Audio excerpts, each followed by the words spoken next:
So good morning. If you don't know me, my name is Brant Cannon. Hi, Brant Cannon. Hello. I like to say that in the Jessica form. Hello. I'm one of the elders here, and I get the blessing today of speaking. As was explained, of course, Josh and Leah are out of town on a well-needed vacation, well-deserved. And please, like Matt said, pray for them that that they just are blessed and refreshed and so forth. I know he said Leah's posted some pictures on Facebook, and I saw that their pictures where they were all together on the airplane, and I thought, oh wait a minute, that's like the president and the vice president being together on the same plane. Who's the designated survivor? Huh? Oh.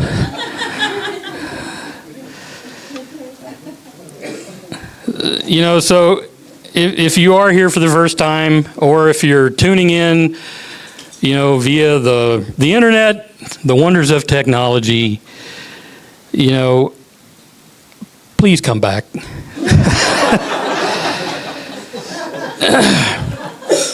Or pick another message, from the list to listen to. Don't go by me or this day. Please try again. Because you're not just getting a third or fourth string substitution this morning. You're getting like the players are out on strike kind of replacement player. That's what you're getting. So please come back.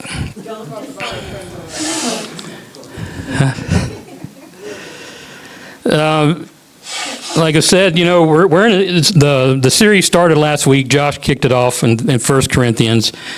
And in it he gave some, so a little bit of history, a little bit of fun facts, but he left out this one bit of trivia, of information. And I attribute it to a generational thing. Some of you are going to recognize this. Some of you, it's going to go whoop. But and this is, by the way, I do not do slides. I'm not gifted enough to go in between and to keep track. So this is going to be the only thing you're going to see on the monitor for the rest of this message. But if we could go ahead and play that clip, if it's ready. We've cushioned Cordoba's ride with thick rubber mounts at all suspension points. Our patented transverse front suspension keeps Cordoba's ride luxurious. Cordoba. To drive it is to experience the pleasure of a truly roadworthy automobile in the Chrysler tradition of luxury. Yes, even rich Corinthian leather. Chrysler engineering achieves fuel economy for the times. Styling in timeless good taste. You owe yourself a ride in this new, smaller Chrysler, Cordoba. I like what they've done to my car.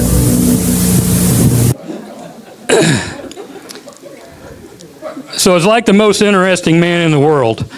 I don't often say the word Corinthian, but when I do, I want to say it like Ricardo Montalban. Corinthian. The fun fact about that is a totally made-up thing. That's a totally advertising idea, that idea of Corinthian. To be able to just say it and that it means something. And, I've seen interviews where he's been interviewed about it. It means nothing. It's totally made up. Corinth is not known for making leather.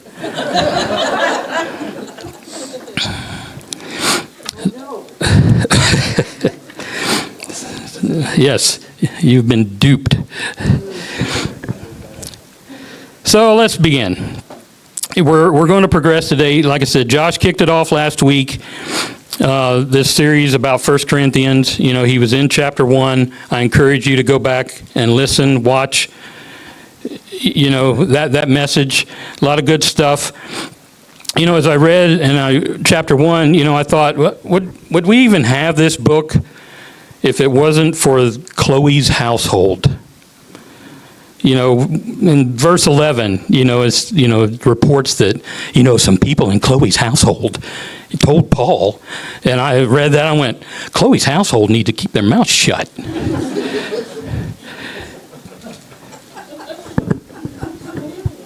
It was like, who are they? Then it kind of dawned on me, because also, they talked about was, the correlation between our culture today and Corinth. And it dawned on me what we can correlate this to. And of course, I'm only half kidding here, but it's like, this is like Paul's response to Facebook posts, this whole letter. And we can look at it that way, and it's like, because these people weren't doing this stuff in secret. It wasn't like Chloe's household wasn't saying anything that wasn't already known. I mean, it was a pretty open thing. These people lived openly, and so it wasn't deep, dark secrets that they were divulging to Paul. I mean, he's coming and he's addressing, a certain church. So we're going to move into chapter 2 today. We're going to continue on. And I'm going to read 1 through 5. Like I said, I don't have slides. If you need a Bible, there's some on the back table back there if you want to read along, or however you want to do this, on your phones, however you do it.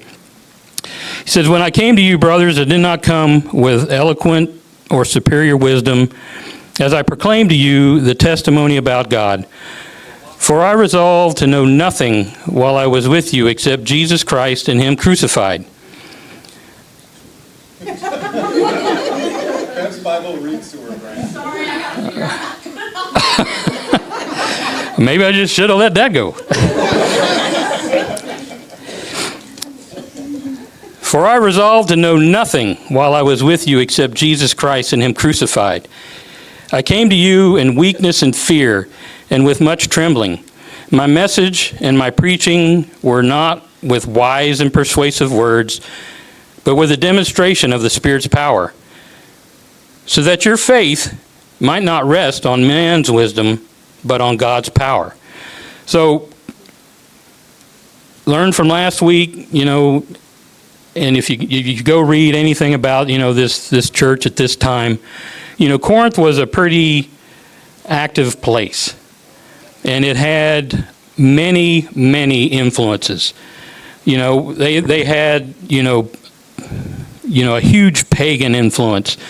They did have a Jewish, which I found that surprising, when I went to do my study, because I kind of always typically viewed this church as being, mostly Gentile, but there was a synagogue, there were a Jewish influence in Corinth.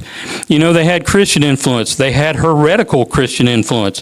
They had Roman government. They had Greek government. I mean, they've had, all sorts of philosophers and, mystics and preachers, and everything was in this town. And, in a town that becomes like that, it gets to the point, it's like, I've seen it all. That sounds similar to what they said. What makes your message any different, kind of thing.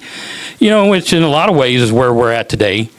We have, the same amount of influences around us today, depending on, your avenues of media and entertainment and news and whatnot.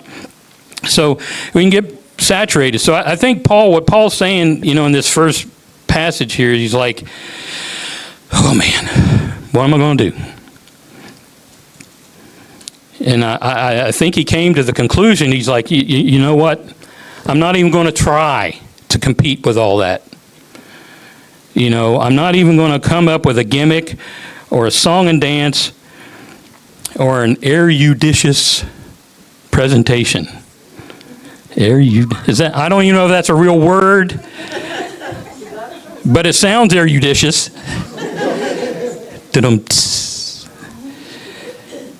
He just wasn't going to compete. He just went, you know what? I'm going to rely on the message of Jesus, and I'm going to rely on the work of the Holy Spirit. And to me, that's enough right there to bring on the fear and the trembling, that he speaks about. Because he's like, I really hope the Holy Spirit shows up here. Because the basis of all this is not going to be that somebody talked you into something. It's going to be because the Spirit moved, the Spirit changed, and the Spirit continued. The proof will be in the pudding. You're probably going to get out of here early today. Is anybody? So let's read on. Let's go 6 through 10. We do, however, speak a message of wisdom among the mature, but not the wisdom of this age or of the rulers of this age who are coming to nothing. No, we speak of God's secret wisdom, a wisdom that has been hidden and that God is destined for our glory before time began. None of the rulers of this age understood it, for if they had, they would not have crucified the Lord of glory. However, as it is written, no eye has seen, no ear has heard, no mind has conceived what God has prepared for those who love him. But God has revealed it to us by his Spirit. Of course, in my irreverent thinking, the first thing that came to my mind as I read that was, we got Spirit, yes we do. We got Spirit, how about you? Oh my, they don't have the Spirit. We must put them on the prayer list. But Paul's just saying, look, we've been given something very special here. We've been given the capacity and the ability to understand and comprehend the plan of God. Not just for this immediate moment, but from the foundations of the world, from before, we were ever around, before we were thought of. I mean, he knew, and he has this plan all along, and it was hidden. Is it the next part it talks about? Yeah, I think so. That if the people had known, things would have been different. So, in a way, God played us. He was counting on us not understanding so that he could bring about the understanding, if that makes sense, in a weird way. And this mystery, is, again, pardon my irreverence, I pictured, the Scooby-Doo gang, pulling up in the mystery machine, and they're solving the mystery, right? And, they got the bad guy, and they're about to rip the mask off, and it's, what? Old man McLucifer, and he's like, I would have done it too if it hadn't been for that Son of God, the plan, the mystery is revealed. And we can understand it. We can see it and we can understand it. And I mean, that's a tremendous gift. That's a huge gift. But is that all it takes? And I don't think so. Chapter 1, we talked about, this church, it's just a hot mess. There's no other way around it. I mean, Paul's got a lot to address as the series progresses. We'll learn more. But in 1:7, it says they did not lack in any spiritual gift. But yet they were in such a condition, that required Paul, to write this letter.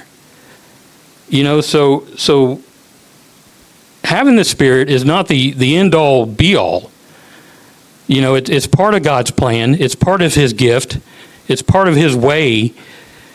And, he wants us to participate in it, but there are places that we can go wrong. I thought about, back, it's been like 40 years ago now, my grandmother in Indiana had passed away. and we traveled from Florida back to Indiana, for the funeral. And it's a, regular mainline denomination, farming community in Indiana. The graveyard is right there next to the church. So we, had the funeral, had the graveside, then everybody, of course, goes back in, for the dinner. And, my mom, it was my mom's mom, she brings me over. She's like, hey, I want you to meet, and my grandmother, we called her Granny. And she's like, I want you to meet one of Granny's oldest friends. And, we got to talking, and she started sharing what they had talked about in Sunday school that morning. I can't remember how we even got on that subject. But she talked about they talked about the Holy Spirit. And I'll never forget her comment. Now she's a woman up in years, who has been in church probably her whole life. And this is what her comment was. We talked about the Holy Spirit.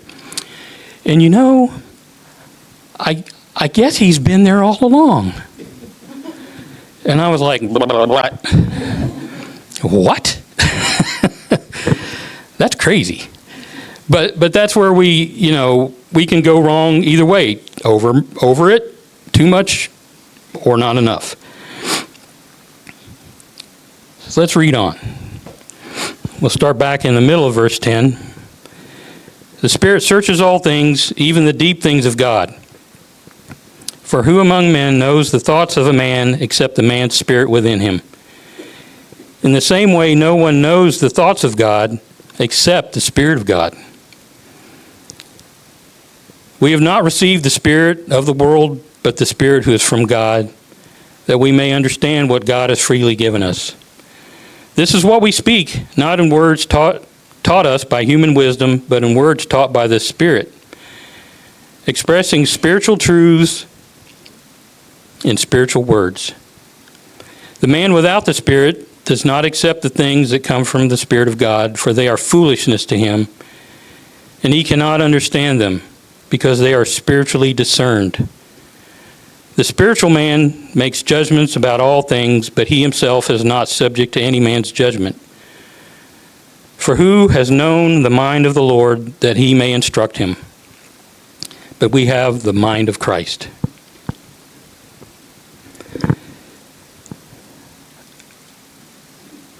Being the with it guy I am, the first time I saw IYKYK in a post, I was like, what is that?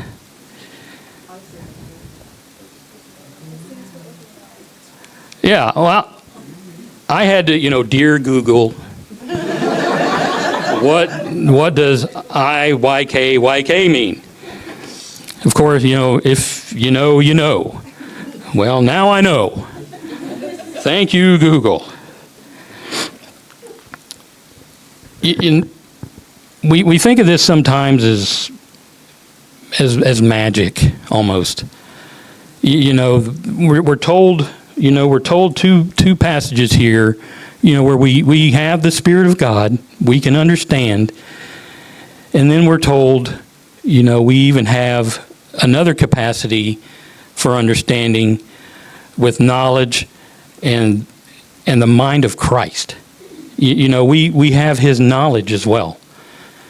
And it's not a thing like, in a sci-fi movie where the alien touches your head and all of a sudden it's just this massive download of all understanding of the universe, and the person's like, I don't see it. It didn't happen that way for me.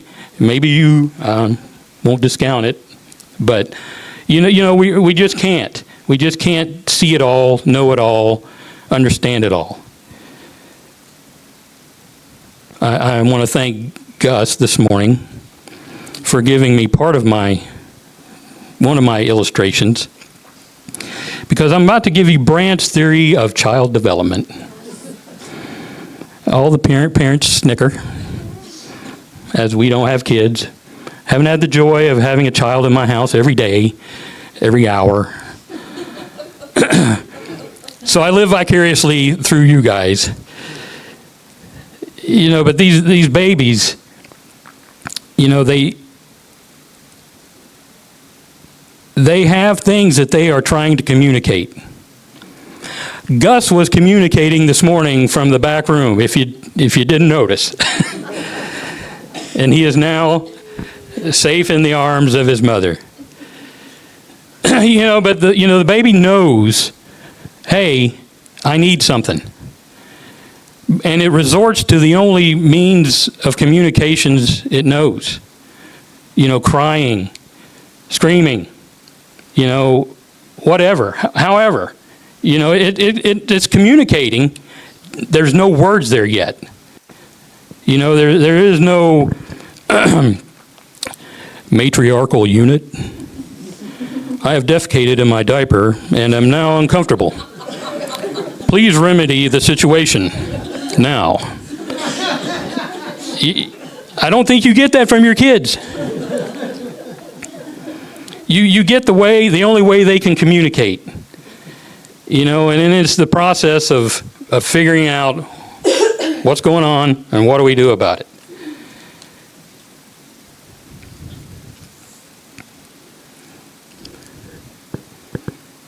So I want to point out that, as we talked about this section about, having the Spirit, we talked about this section of having the mind of Christ.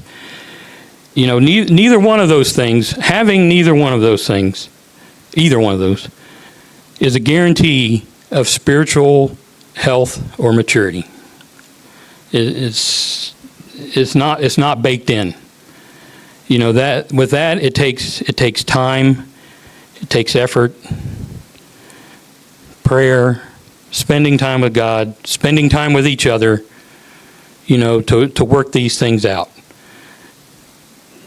So I'd like to, interject today's literary quote, the obligatory literary quote, because I'm gonna move into this section. I'm calling it the Tale of Two Butts.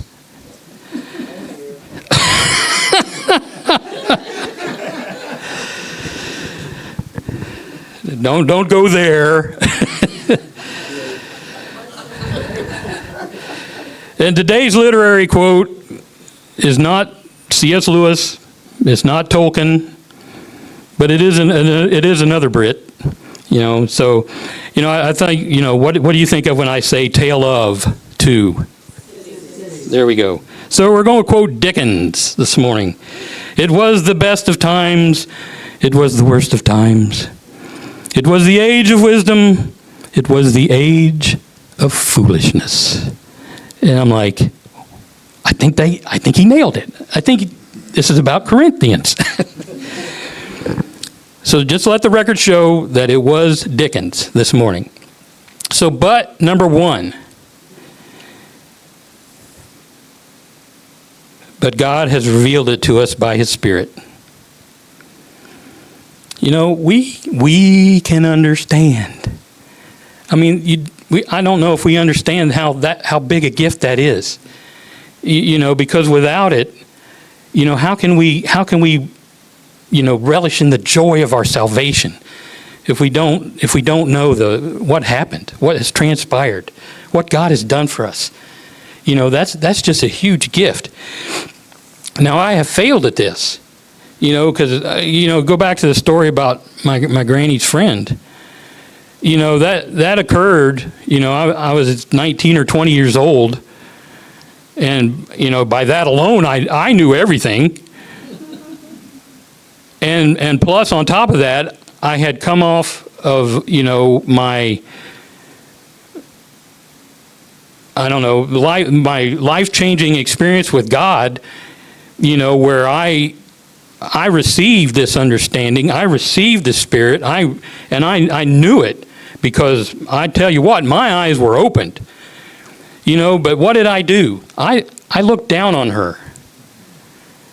And, and I thought, in pity, like, well, what a shame. She doesn't have the Spirit. just a snotty, full of myself kid, was speaking ill of this lady, who loved Jesus. I don't know. I can't speak for everything she's been taught, but I'm not going to take it away from her either. But number 2 is later on, but we have the mind of Christ. We can know. I mean, I know there's similarities in these passages, but, I was kind of like, okay, one is the spirit and one is the mind. And, the only thing I could correlate it to is Romans 12:1, where it talks about the renewing of our mind. It's the same Greek word there in those instances, where the other one for spirit, is a different Greek word. I'm not going to even pretend to pronounce them or explain them, but I just did want to see, okay, is this one of those instances where we in the English interchanged certain words, to make it sound good, where in the original Greek it could have been different or whatever, but they are different, and they they lead us to different things, because we can receive the Spirit and we can understand, but we can also receive the mind, and we can think about it. It's just not this thing where it sits down here, and I don't know, I don't have words for it. It's now, I can also have the mind where I can also have the words for it. I can communicate this. We have the Spirit and the mind. And it was tempting, in verses 1 and 5 to talk about the Spirit's power, because it sounds, it gets our attention a little bit, because we got, power, power, I got power. And, we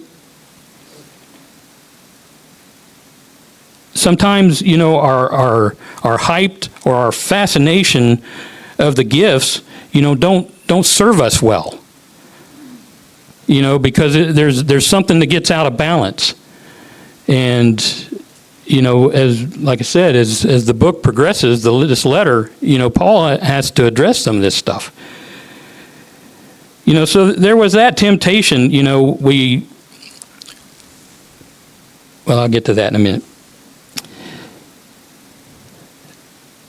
The demonstration part, because I did go try to look up to see, where was Paul during this time? Where was he writing this letter from? And I didn't research it very long, so I didn't get a good answer. But, in Acts 18 and 19, I think is where he was kind of at. And it's kind of the time where, even the handkerchiefs that Paul would touch, that they would take and touch other people, would bring the healing. So I'm kind of stretching it. I don't know for sure, if that's the demonstration of the power that he was talking about. But it very well could have been, because it had to be something, that was undeniable that it's God. That's what he was shooting for. We can't talk about this as magic. We can't talk about this as anything else except the power of God. So, if we get this out of balance, we end up like in chapter 13, which we'll call the clanging cymbal syndrome. Because if I have these gifts, but I'm a jerk, what good? Is there any good there? I don't know. It's just not profiting what God intended. And then it was tempting in verses 6 through 10 to talk about, hearing God, and the gaining of knowledge. And I started down the path of going back into Jesus' teachings and his parables. And how many times did he say, he who has ears to hear, let them hear. As he taught in parables. And I gotta, I got to admit, I don't get some of the parables. Even now, I get them, but I couldn't turn around and explain them, because I just, that particular one, hey, I haven't been gifted with the understanding yet for that, but it's not true. And then we get in, further in the letter again, chapter 8 talks about knowledge puffs up. And I failed at that one too, because, who doesn't want to win at Bible trivia every game? And I've grew up in church. I've been in Sunday school, from, being born on. My mom was always Sunday school teacher, church librarian. Dad was always deacons and song leaders. I've been in church.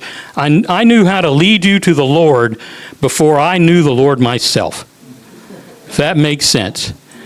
Because I could read the back of the bulletin every week, because we were bored to tears, so you're reading everything, the hymnal, the bulletin, you're counting ceiling tiles. I've heard it, Sunday after Sunday. I knew the stuff, but I didn't know him. And I prayed for many years. I walked the aisle when I was 11. I have no doubt that was God's leading. I don't have any doubt that was his pulling. But, I did it. I was baptized, and then it was like, now what? And it took me from 11 till when I was 18 of praying every night before I went to bed. I've shared this before, I think. Dear God, I know what we did tonight, and I'm talking about me and my buddies. I'm like, I know this wasn't right. I don't know what else to do. Please don't let me die in my sleep and miss out. I was fearful, because if you were around in the 70s, it was a lot of Hal Lindsey and the rapture and, hey, God's coming back, now or now, and you were just walking around like, I'm going to miss out. And, and that leads to, to fear, which, never really gets you anywhere. It got me to pray, and then when I was 18, one of my best friends in high school, one of those guys that used to be out, doing stuff, he ended up, over our summer between our junior and senior year in high school, he comes back to school and all of a sudden he's all Mr. Saved guy. And I don't know how many arguments he and I had, because I'm like, dude, you don't know the scripture. I can tell you what that scripture is, what it means, and he's looking at me, he's like, you need to stop doing that. And, and then eventually, the church he was going to, they had a youth revival, and it's a small town. I had more than just him that I was friends with going to this youth revival, and I went, and in the course of that evening, God changed my heart. I can remember the message, and I can remember standing up for prayer, and I can remember walking out of there knowing. And I've been blessed. I've never had to doubt God's love for me since then, or his plan for me, or my relationship with him, because he changed me. And, Leah said it, I think it comes from somebody else, but, the best evidence of a changed life is a changed life. The demonstration of God's power, it was evident to me. I didn't see, I didn't get visions, I didn't get anything. I got a change. I got a touch in the part of my heart that I needed it the most. and God assured me, and he saved me for real. And I got rebaptized, and I haven't ever had to doubt since, thanks to him. So it was tempting to go down these two paths of trying to explain why we need the Spirit, how we get the Spirit, what the Spirit can do, and this path over here of, hey, I got to grow in knowledge, I got to study, I got to learn, I got to grow in this knowledge.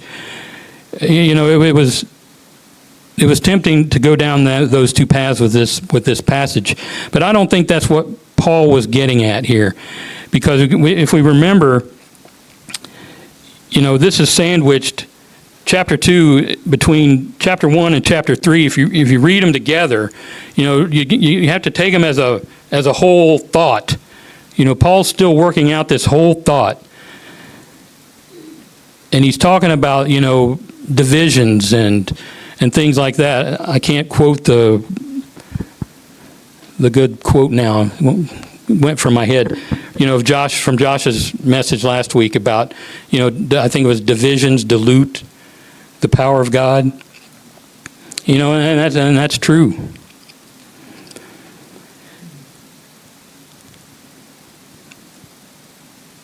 We can become fixated on things and miss out.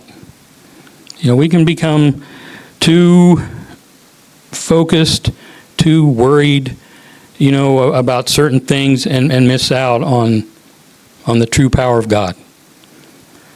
Because he seeks to change us. He seeks to renew us and to bring us into his fellowship. Now I want to close with a couple of, not a quick close, hold on. I want a couple of illustrations. So I'm going to pick on Sue and Patty to begin with. So say I have two equal lengths of rope, you know, and I hold one end of one rope, and I give Sue one end of that rope, and then the other rope I give it to Patty. All right, I've got both ropes now, and I start pulling. What is going to happen to the distance between Sue and Patty? They're going to move together. So now Sue says, I am of Emily. And now her rope goes around Emily to me. Right. And so the rope goes over that way now. All right, I pull the rope. Now, what's going to happen to the distance between them? It's going to grow apart. You know, what was the purpose? You know, of holding to that?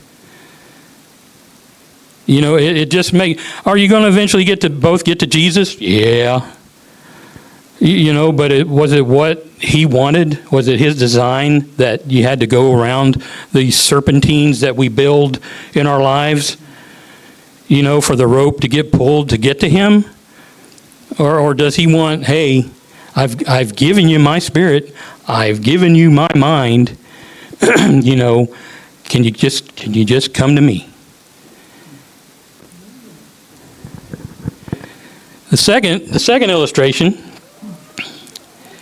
is this little jar right here, and I know you can't tell what it is, but it's got some beach sand, some seashells, and some seawater. Now, Pam and I, we get to go on our vacation in Florida every year. We've been going to this same beach for many years, and this same beach is very special. You know, I've been going down to this part of Florida, Sanibel Island, Captiva Island, Florida, for many, many years. When I married Pam, you know, she started coming along, and it's one of our happy places. You know, I don't wish to be cremated when I die, but if something happened and I would not argue against my ashes being spread on Captiva Beach. What? Well, that's right. You know, Pam's like, I'm going to do what I want to do.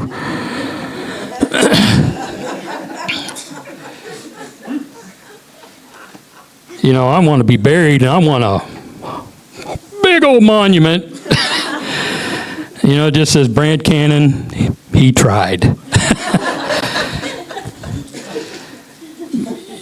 But, you know, and my nieces and nephews assembled this for me. And because we talked about this on our trip one night, our whole families. And I thought, if I tried to pass this jar of sample of Captiva Beach, Florida, if I tried to pass this off as the entire ocean, that this right here explains the entire ocean. What is that?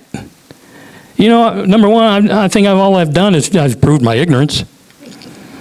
You know, and I've also misled. You know, because we all know the ocean is way more complicated, complex, vast, deep, shallow, cold, hot, you know, than what it is at this one spot.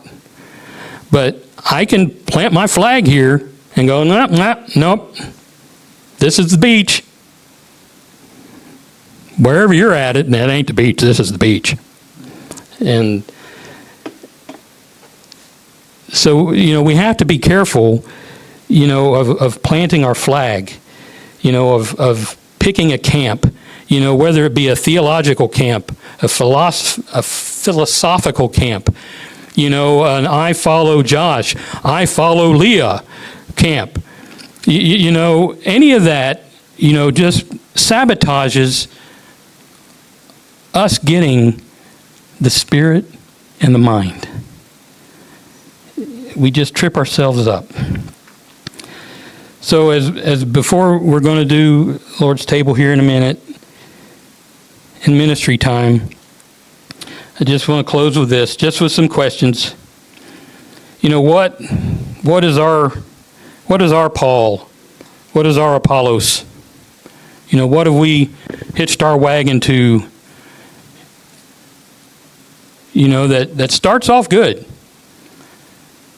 but yet doesn't get us to the end game as quickly as we need. You know, what is our beach that we have camped on? That we say, nope, this is it. This is all there is. You know, what spiritual thing have we wrapped in worldly thought or effort? You know, what are we doing? You know, that's a good thing, that's a spiritual thing, but we're trying to carry it out, you know, with worldly ways. And then the last one, what worldly thing have we wrapped up in spiritual words to justify it? And I think we probably all have some kind of answer to at least one of these.